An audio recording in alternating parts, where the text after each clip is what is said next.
नमस्कार, मैं रजनी आर्य, आवाज जनादेश में आपका स्वागत है। आइए चलते हैं आज की खास खबर की ओर।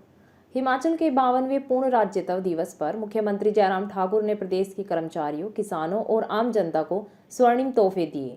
न्यू पे कमीशन में 15% की वृद्धि का तीसरा विकल्प मांग रहे कर्मचारियों को भी मुख्यमंत्री जयराम ठाकुर ने तीसरा विकल्प देने की घोषणा की है।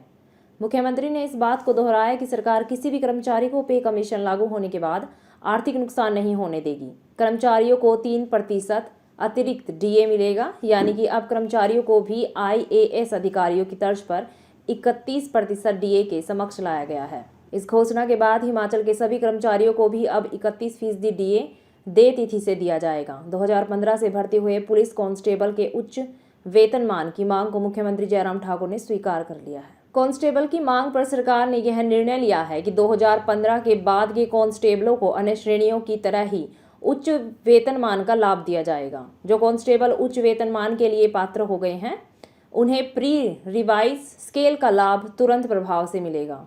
इसके लिए शीघ्र ही आदेश जारी किए जाएंगे।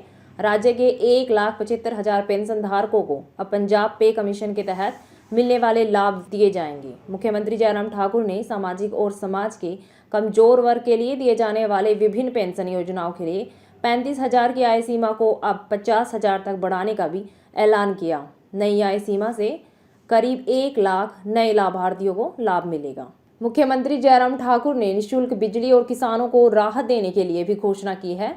हिमाचल के घरेलू बिजली उपभोक्ताओं को 60 यूनिट तक प्रति माह बिजली उपयोग करने पर भी अब बिजली का कोई शुल्क नहीं देना होगा। इसके साथ ही जो घरेलू उपभोक्ता 125 यूनिट बिजली उपयोग करते हैं, उन्हें अब ₹1.90 की जगह ₹1 प्रति यूनिट की दर से भुगतान करना होगा। इसके अलावा किसानों के प्रति यूनिट 50 पैसे की दर को घटाकर अब 30 पैसे प्रति यूनिट करने की घोषणा मुख्यमंत्री जयराम ठाकुर ने की है।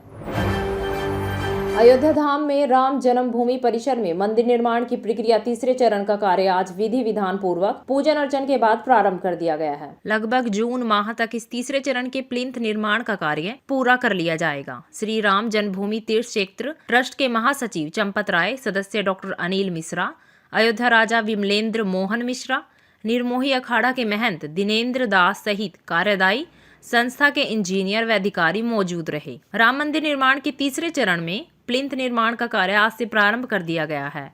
माघ कृष्ण सप्तमी रामानंदाचार्य के जयंती पर राम जन्मभूमि परिसर में ट्रस्ट के महासचिव चंपत राय व L&T के द्वारा वैदिक ब्राह्मणों के द्वारा भगवान श्री राम लला का पूजन अर्चन कर इस कार्य को प्रारंभ किया गया है।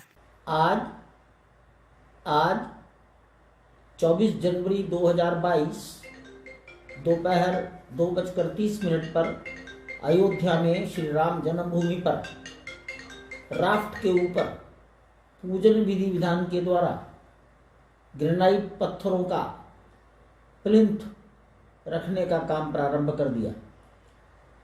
यह प्लिंथ 6.5 मीटर ऊंची होगी, 5 फीट लंबा, 3 फीट चौड़ा, 2.5 फीट मोटा। ऐसे लगभग 17,000 ग्रेनाइट के पत्थर एक के ऊपर एक रखकर 6.5 मीटर ऊंची प्लिंथ तैयार हो जाएगी। उसके बाद मंदिर निर्माण का काम प्रारंभ होगा। धन्यवाद।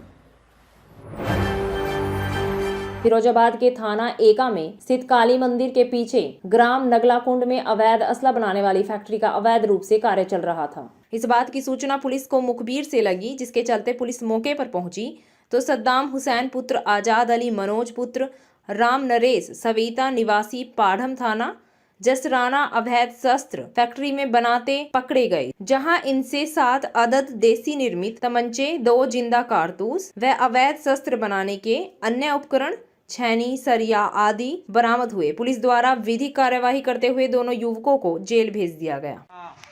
एका के अंतर्गत नगलाकुंड में पारम के रहने वाले सद्दाम और मनोज नामक युवकों को पकड़ा गया, जिनके पास से 7 बने तमंचे, 2 अधबने तमंचे और भारी संख्या में तमंचे, अवैध तमंचे बनाने के उपकरण व मशीनें बरामद हुई हैं। थाना प्रभारी एका को ये सूचना मिली थी कि कुछ लोग हैं जो असलहा बेचते हैं, गैर जनपदों में ले जाकर उनके पीछे लगे रहे। टीम बनाकर इन्होंने काम किया और इस रूप में इसकी सफलता मिली है। जो दोनों गिरफ्तार किए गए हैं, सद्दाम और मनोज, इनके द्वारा कुछ और भी नाम बताए गए हैं। जिनकी गतिविधियां संदिग्ध हैं उनके बारे में भी काम किया जा रहा है और निकट भविष्य में कुछ और भी उपलब्धियां इस दिशा में होने की संभावना है। ये सारे असलहे चुनाव के परिप्रेक्ष्य में बहुत महत्वपूर्ण हो जाता है कि इस फैक्ट्री को पकड़ा गया है। इसमें इस संभावना से इनकार नहीं कर सकते कि कुछ लोग इनका मिसयूज करते और चुनाव को प्रभावित करने की कोशिश करें। यह अत्यंत सराहनीय कार्य है और इसके लिए पूरी टीम को बहुत बधाई दी जाती है।